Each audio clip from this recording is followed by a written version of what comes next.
The Hall of La Lumiere, the most elegant restaurant in the financial district, gleamed like a movie set. Golden lights reflected on crystal glasses, businessmen discussed million-dollar contracts between sips of imported wine, and each table seemed to hold its own universe of power, influence, and vanity.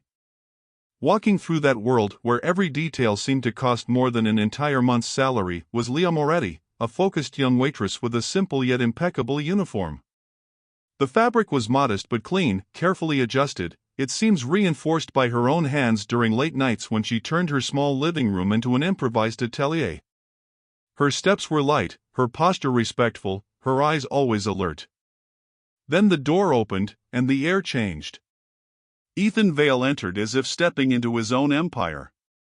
Heir to the largest hotel chain in the city, wearing a tailored suit, and a watch worth more than the entire staff's combined salaries. Beside him, two friends just as wealthy, and just as reckless. Ethan Vale was the kind of man who never had to earn anything on his own. He wore his last name like an invisible crown and walked as if the world itself were merely an extension of his privilege. Every gesture carried the arrogance of someone who had never heard the word no, every word, the cold precision of a man who knows money can buy silence, respect, and even fear. To him, employees were not people, they were part of the scenery.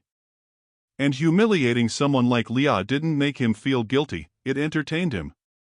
When the waitress approached the table, the billionaire CEO let his gaze slide slowly down her uniform.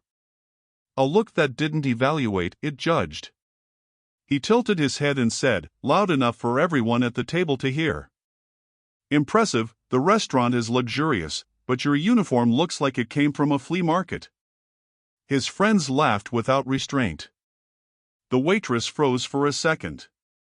She didn't look away, but she didn't challenge him either. She simply swallowed hard and held the posture she'd learned since childhood, silent dignity. The humiliation fell on her like an invisible weight, one everyone could feel. And maybe you've been through something similar yourself, that moment when someone judged you for your appearance, your clothes, your way of speaking, without knowing anything about who you truly are. Have you ever lived a moment like that? Tell us in the comments. Your experience might help someone else who has also felt small in the face of someone's arrogance. The truth was that Leah sewed uniforms on the side, that was how she paid overdue bills and helped her mother, who lived in another city. But none of that showed on the surface, only the simple uniform that was now a target for mockery. From the counter, the manager watched everything with a tense jaw. He knew the billionaire, and he knew this was only the beginning. And he was right. Because when Leah politely asked what they would like to order, Ethan gave a smile dripping with cruelty and replied, "I'll ask for something a little more complicated. But honestly, I don't think you can handle it." The humiliation was only beginning. The waitress returned to the table trying to maintain her professional posture, but the arrogant millionaire's words still echoed like a knot stuck in her throat. She set the glasses down carefully, but before she could step back, his voice came again, this time louder, sharper, crueler. "Did you sew this yourself? Looks like street market clothing." His friends burst into laughter as if humiliation were simply part of the restaurant's menu. Leah felt her face burn. For a moment, the words climbed to the tip of her tongue. She could have explained that she had studied sewing since she was 14, that she did alterations for neighbors, that she knew every millimeter of that uniform. But she held it all in. She took a deep breath. Because answering him would mean losing. And she would not lose to someone like Ethan Vale. Around them, a few customers observed discreetly, exchanging uncomfortable glances. Humiliating an employee? Too low even for that circle of powerful people. The manager sensed the tension and hurried toward Leah, pulling her aside. "Ignore him. He's complicated." Complicated.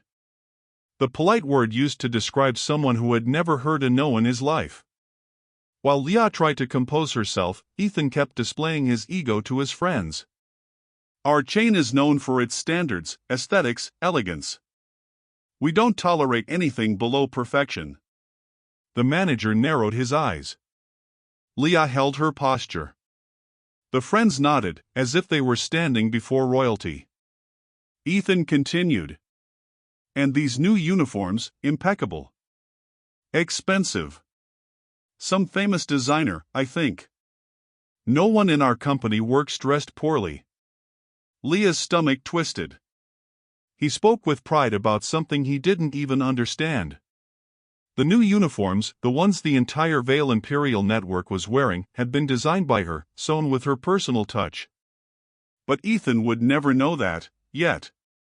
When he noticed Leah returning to the table, Ethan picked up his glass of red wine, swirled it slowly, and with the calculated calm of someone who wants to wound, tilted it just enough to spill the liquid onto her uniform.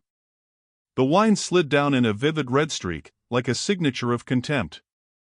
"Sorry, but I think it looks better now," he said, dripping sarcasm. And the entire dining hall held its breath. The waitress rushed to the changing room, heart tight. The wine had soaked through the uniform, and the sticky sensation clinging to the fabric only amplified the weight of that public humiliation.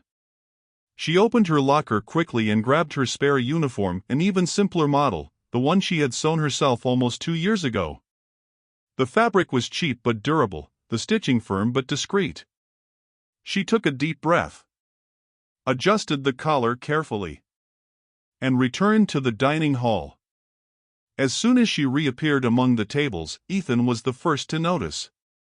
He crossed his arms, leaned back, and wore a smirk that cut deeper than any spilled wine. "Tell me, how much did that cost?" $10? Some customers exchanged uneasy looks. His cruelty was crossing every line. Leah stopped in front of him. She didn't lower her head, didn't tremble, didn't hide. She simply breathed deeply and responded with an unexpected calm, the calm of someone who learned to defend herself without raising her voice. Cost doesn't define value. What matters is that it serves its purpose. For a split second, a very brief one, Ethan lost his breath.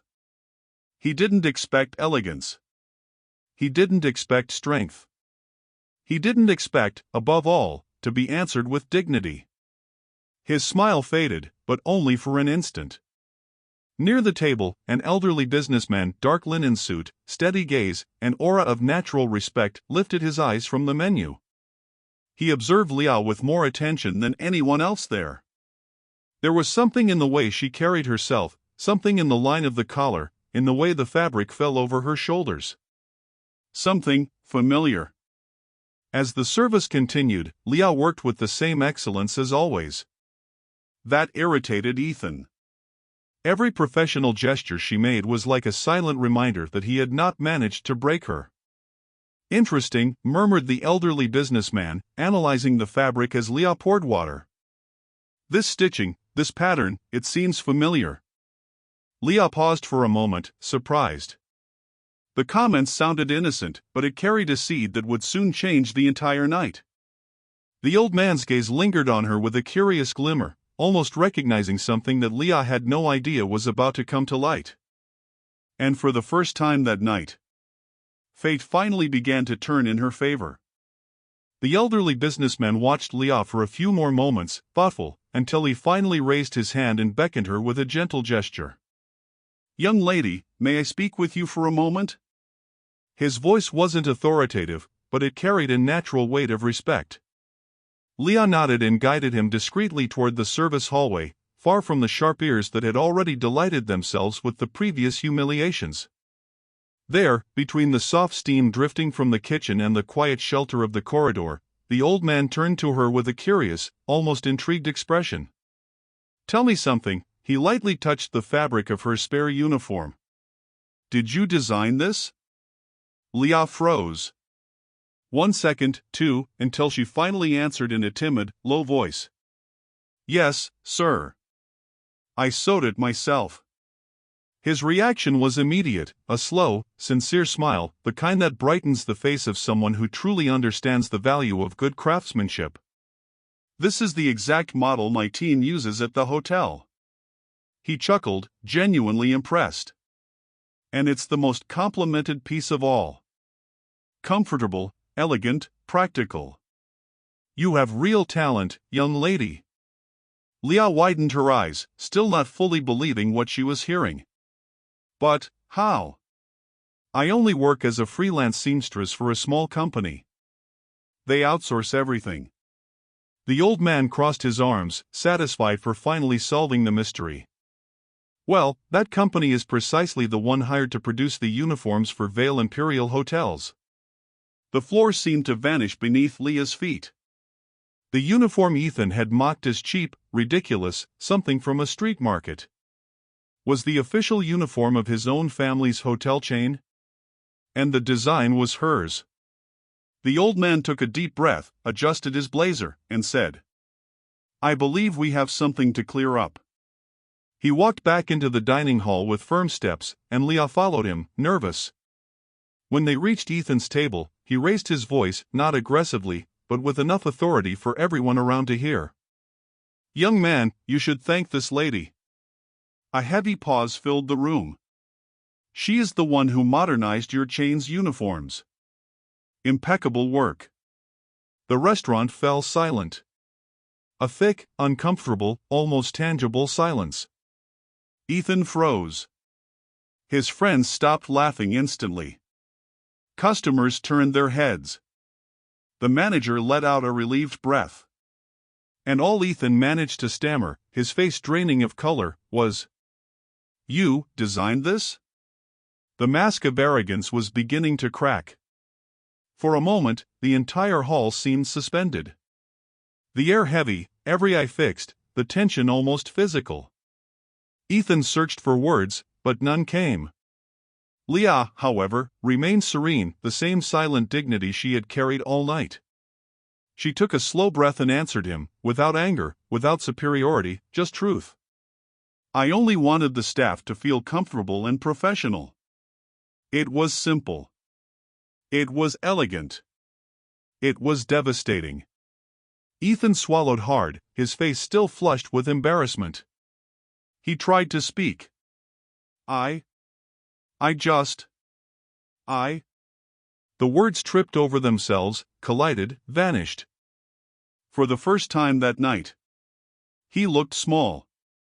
The elderly businessman placed a firm hand on his shoulder and said, with the wisdom of someone who had seen many egos shatter, "Humility is also part of the uniform, son." Some customers murmured in agreement. Others simply watched in silence, moved by the moral justice of that moment. The manager, who had watched everything from a distance with his heart clenched, quietly pulled Leah aside. His eyes seemed glassy, perhaps from pride, perhaps from relief. "You were incredible. Thank you for keeping your composure, even when you never should have needed to." Before Leah could respond, the elderly businessman approached once again, this time with a cordial smile and a business card in hand. "Young lady, I would love to discuss some opportunities." He held out the card. "Assistant designer, steady contracts, a funded course, something worthy of your talent." Leah brought a hand to her mouth, stunned. She had never imagined that such a bitter night could turn into something so big. Ethan, finally managing to pull himself together, stepped forward. "Leah." He took a deep breath. "I was an idiot. Your talent is bigger than my ego." She looked at him with kindness, not because he deserved it, but because dignity has never been about who deserves it. A person's worth never depends on what they wear. And then, for the first time that night, Ethan truly understood. The final images of Leah walking through the dining hall in her simple uniform, yet with her head held high, now seen, respected, acknowledged. That night, a simple waitress proved that worth is not found in appearance. That talent always finds a way. And that dignity always wins.